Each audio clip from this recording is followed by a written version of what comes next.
Good morning. I think we all know that Social Security is a big problem looming on the mandatory spending side of our budget. And I am here today to propose, I think, a modest solution that will secure Social Security for the next 75 years. It will not raise taxes, and it will not cut the core benefits.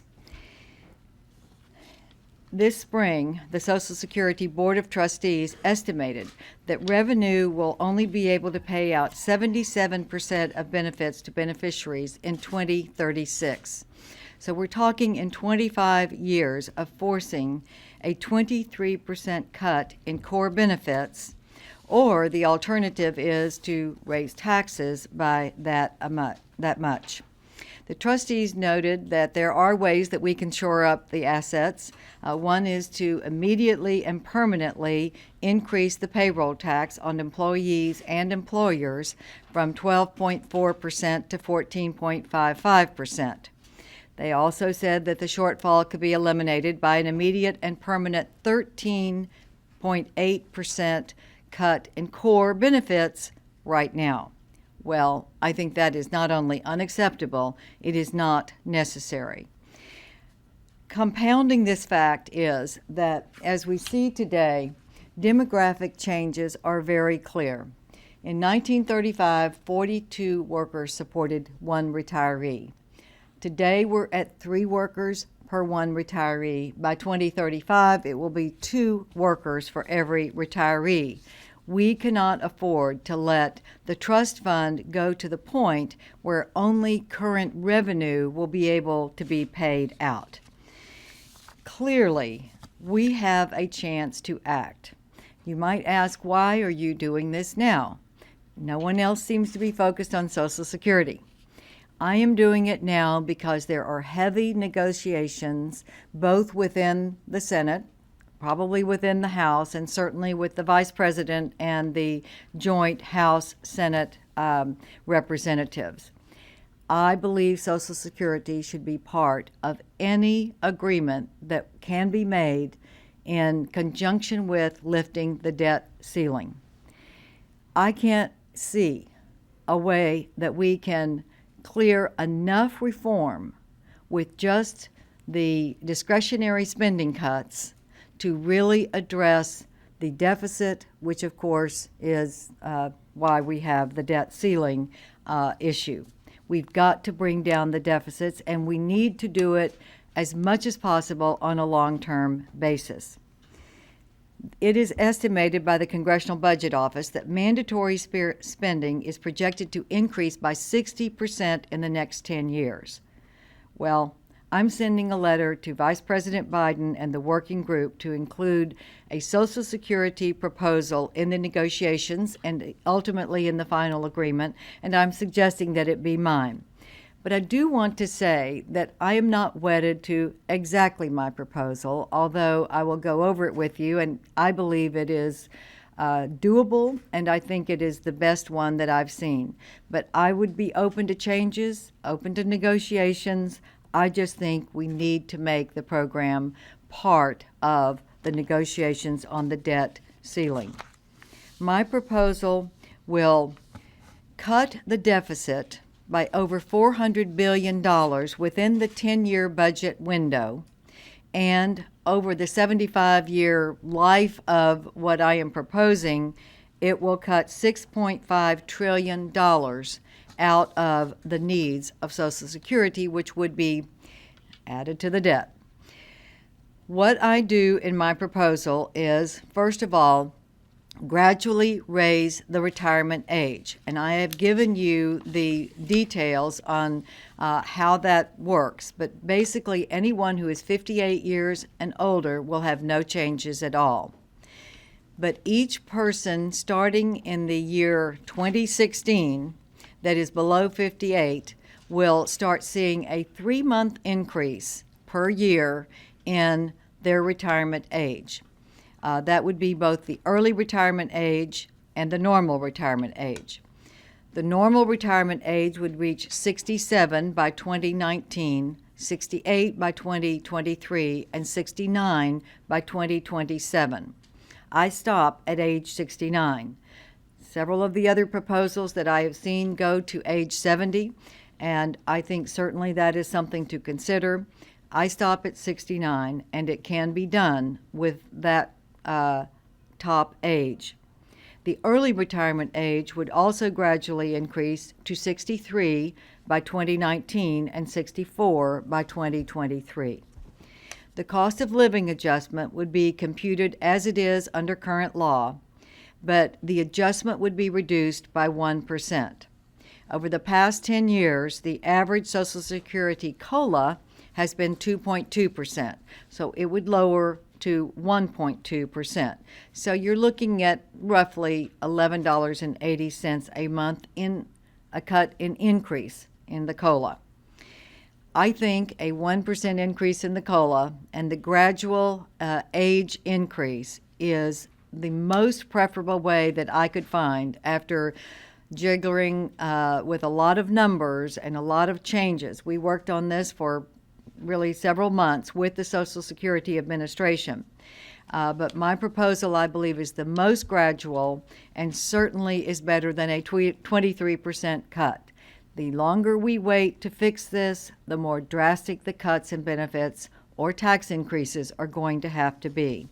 So my proposal generates cash flow for the Social Security program, and it maintains a positive balance for the trust fund's assets over the next 75 years. You see, under today's law, you would be going exactly like this. So by 2036, you are busted and you have to have the drastic cuts.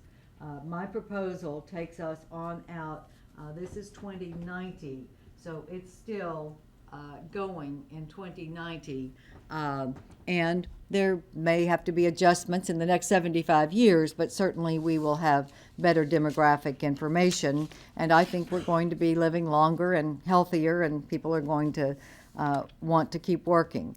According to the Social Security Administration's chief actuary, my proposal achieves $416 billion in cost savings over the 10-year period, so we would add to cutting the deficit over the next 10 years by $416 billion, which is why I think Vice President Biden and his group should consider this when they are looking at ways to bring down the deficits. And the actuary says 7.2 trillion savings by 2085. So we will, I'm calling my proposal the Defend and Save Social Security Act, because we do defend retirees, both present and future, from core benefit cuts, and we save Social Security for future generations without raising taxes on anyone, which I think would be certainly a mistake in these kinds of economic times when we're trying to encourage employers to hire people. Raising taxes is not, I think, the best option. So I am putting it out there and hoping and encouraging our negotiators to include this proposal and possibly others, but I think it's important that we have something on the table to start with, and that's why I'm doing this today. Thank you. Senator? Yes. You talk about no cuts in core benefits. How do you square that with the raising the retirement age, which is a big cut in benefits for the 2 years, and then also with having a 1% reduction in the COLA going forward? Well, I consider the COLA to be a cut in increase, not a cut in core benefits. If inflation is rampant, if it's over 1%, then you will have a COLA. The average has been 2.2%. So I think the $11.80, which is the average, that would be a lower raise than you would get under today's law, is a very gradual and small cut in increase rather than a cut in the core benefits. And I think that both demographics and common sense tell us that people are healthier, they're living longer than when Social Security started in 1935. And I think raising the age 3 months a year is really just an extension of what we're already doing. I tried to make it an even number. We looked at ways that you would kind of have a complicated system where you would grow some and then flatten out and then grow some. And I thought it was easier to just explain. So people can look at the chart that, frankly, I have in your handout that says what is going to happen to them if they are 43, 44, 45, 46. And you will see that at 57 and below, you start 3 months a year. And I think that is a very reasonable, graduated increase that people will understand in order not to have the cut in core benefits and no tax increases. Senator, the cut in COLA, you said 1%. Is that 1 percentage point from 2.2% to 1.2%? Correct. And does There are others, but is that 1% every year going forward, or is it just the first 10 years? Or? no, it would be 1%, so that you would start getting COLAs after there is more than 1% inflation. And I believe that Social Security is meant to be a safety net, and therefore you have a protection against high inflation, but you keep at your core until it becomes more than 1% inflation. Senator, can I ask you, there's nothing in here about private accounts at all? Is that something Correct. that you rule out as an option? I mean, it's something that some of the House Republicans are particularly popular. I personally support private accounts. And in fact, I believe private accounts are really better in the long run to give people more of a cushion. But since the stock market is so bad right now and investments are not earning anything, I didn't want to introduce that. I wanted to keep it simple and clear and avoid that particular controversy. But, you know, I would like to see us look at private accounts. I think that where they have been tried, they have worked very well and increased the nest egg that people have. But I didn't put it in this plan because I wanted to keep it with no tax increases, no cuts in core benefits, and with just the age adjustment and the COLA adjustment, which I think are so gradual as to be what most people would consider the least intrusive way to deal with this issue, which I believe most people think we should. It is I believe, a minimum pain for a huge gain. I'm also wondering if you considered the fiscal commission proposal, which basically made you can actually get more benefits if you're on the lower end of the income scale under that plan, and the COLA impact would be more towards higher income people. Mm-hmm. Did you look at that sort of I did. way of doing it, and wondering why you didn't? I go that did. route? I did look at that, and I think that has plausibility. I looked at Senator Graham Paul Lee's proposal, and I think it has some good features. I thought means testing at 43,000 was a lower threshold than if we're going to do means testing, we ought to reach. But I think keeping it at the lower end, maybe a little higher COLA, and at the upper end, say over 100,000, 150, 200, something like that, that it would be a cut, is certainly something that could be worked into this general approach. Yes. Oh, did he ask the question? Okay, well, I'll go here, and then if you had one. Yes. What kind of support have your colleagues in the Senate, and especially those in Republican leadership, expressed for this plan? You know, people like it. I've talked to a number of my colleagues. I would say that some people think you need to have tax increases. So I will not go there. I don't think we ought to have tax increases. But I do think there are other proposals that have merit, and I could certainly support some compromise here. But people like what they have seen. I would say both Republicans and Democrats are wary of jumping on board with dealing with Social Security or Medicare because there will have to be some changes that will have, and in this case, very modest changes, I think. But if we're going to fix the system, it has to give somewhere.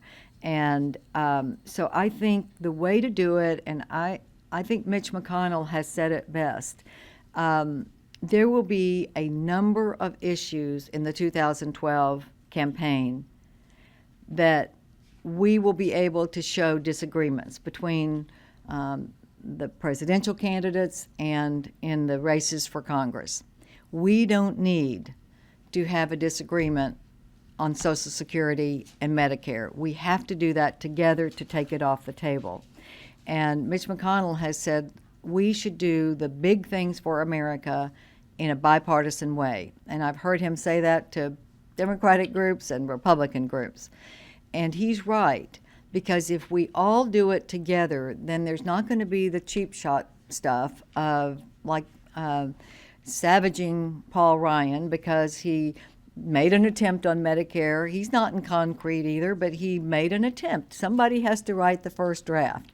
I always pity the first draft writer because then everybody jumps in and makes it look like it wasn't a good draft, but it was. Starting is good. Now you flesh it out, you listen to people, you adjust. If we do that in a bipartisan way on Social Security and Medicare, then those are off the table in the campaign, and we can argue about health care reform, we can argue about tax increases, we can argue about stimulus packages. There are a lot of things where we're going to differ, and it'll still be there. But on these two issues, I believe our colleagues are hesitant to jump off until we hold hands and jump off the cliff together. And I believe that what has happened in Social Security in the past has been exactly what we're doing. We're just taking it out to its logical extension. The age has been increasing in the normal retirement age for years, and it's still going there. We're just extending it a little further in the concept that has had bipartisan support. So I believe this is little pain for big gain, and I think it should be part of the overall debt ceiling debate. And that's. Senator Hutchison, some companies have mandatory retirement ages at the age of 65. I mean, you're talking about raising the Social Security retirement age. Do you think that companies should be prohibited from requiring employees to retire at 65? Well, I think that will be the natural thing. I think that companies have already started changing that 65-year mandatory retirement. There may be certain instances, but I think that people realize that people are productive, they have experience, they're doing a great job between 65 and 70, and I think that if we change Social Security, and as it's gradually going up, you're going to see the companies also meeting that kind of a test. But what about companies that don't? Well, I think what I would say is our role and responsibility is to do everything we can to help people get their retirement nest egg. I think we have made changes in the pension requirements that make a more sound pension system. We also have government safety nets for pension systems, but they have to meet the certain requirements to do that, to make them more sound. I think we should be encouraging savings in this country. We have one of the lowest saving rates in the world in America. That's because we tax dividends less, but we still tax dividends.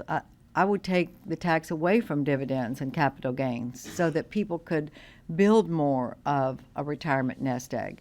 I'd like to see, if we don't if we can't get the privatization of Social Security, maybe have a 2% tax-free set aside for people to add to their retirement. That would be an option that I would look at. But I would rather see us do more on helping people secure their retirement and make it easier and better for them to do that. That should be the government role. Senator, can I just ask you on the political dimension that you've already addressed about this, that, holding hands and going off the cliff together, how much easier is it for you to be out front with something like this, knowing that you don't have to face others? And contrast to your colleagues who may have to. Well, I certainly understand people who might be looking at reelection. I think I would be doing this if I were seeking reelection, but I don't know because I'm not. Yeah. Can I ask you what you've talked about this as being you want to see it as part of the debt ceiling product that comes out, the final agreement.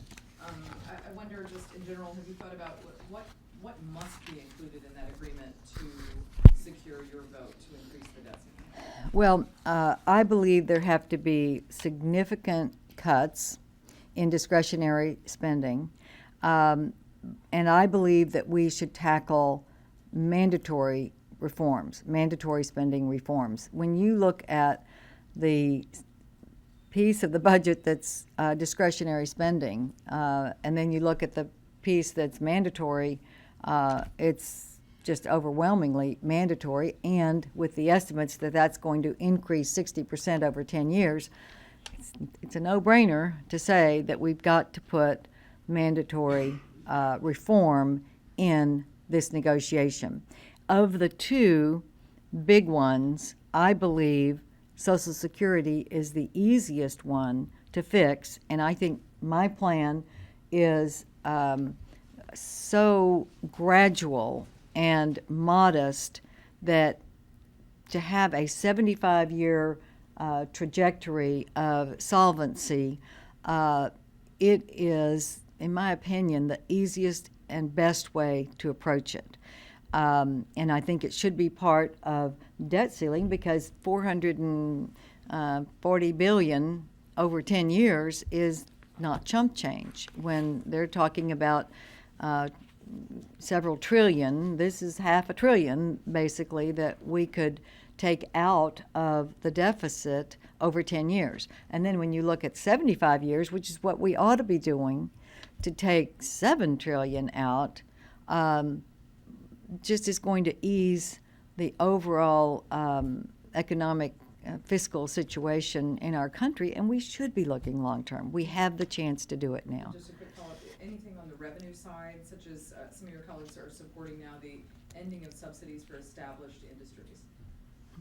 I am very open to that. I certainly am voting to end subsidies for ethanol. And I think there may be other areas where, if it's not a matter of keeping us from being able to raise food or something like that, I think we ought to be looking at cutting subsidies. All right, thank you very much. Can I just ask you about